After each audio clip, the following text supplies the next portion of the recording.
there's an interesting book on this by Thomas Sowell, the economist, the book's called The Conflict of Visions. And so he says there are, broadly speaking, two visions of man. The one is what he calls the constrained view, and the other one is the unconstrained view. And essentially what that means is the one vision sees humankind, sees people as sinful, as in need of a savior. Exactly. Yeah. And the other one believes that people can save themselves and people can become perfectible. Wow. So the one is that you cannot become sinless. You cannot become a perfect human being. You need some form of a savior. And the other one is that you can actually, if you implement the right policies and the right philosophies and ideologies, mankind can transcend itself into some godly figure. So that's the one view. The other view that I took in my studies was on how do we define freedom. And right.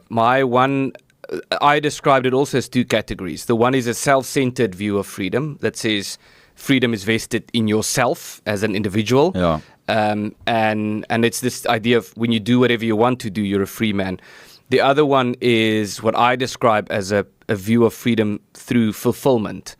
And it's something that the main reason I took that word was I read and it links to your point about Christianity and the suffering and the persecution, is there's a wonderful book it's actually the first book about the history of the church by Eusebius of Caesarea. Yeah. I think it's called The Church History, the Afrikaans, or the English translation thereof. It's originally in Latin, I believe.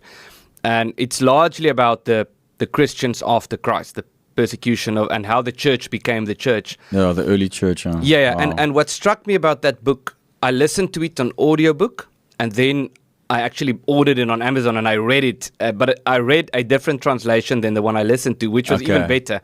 So the one I listened to, he kept using the word fulfillment. And that word really stuck with me, but he used it in a strange way. I want to count. It must have been 80 or 90 times he used that word throughout the book.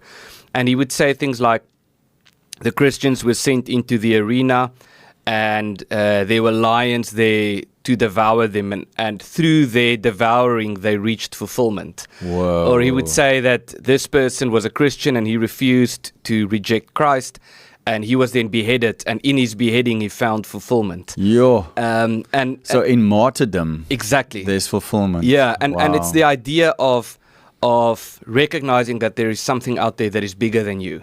Wow. And you find your fulfillment, and that's sort of the ultimate way to die also, but the ultimate sacrifice is to sacrifice yourself for something that is bigger than yourself. Wow. And that's a form of fulfillment. And so that's why I love the word fulfillment, or vervulling in Afrikaans, to say that you find fulfillment in, you find meaning for yourself as an individual in doing something, in contributing to something that is bigger than you. Yeah, wow. And that to me, and there are so many examples, like the old cathedrals that the Christian built. They started building them knowing that they're not going to see the end product. Their children aren't going to see the end product. It's going to take several generations. Sure.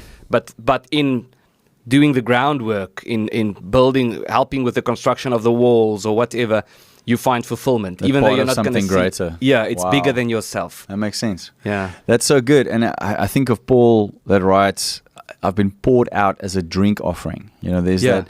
It's the giving of all, everything that you've, and it's such a beautiful exchange. God has given us life. God has given us everything we have, and what are we to do with it? We are to give it back.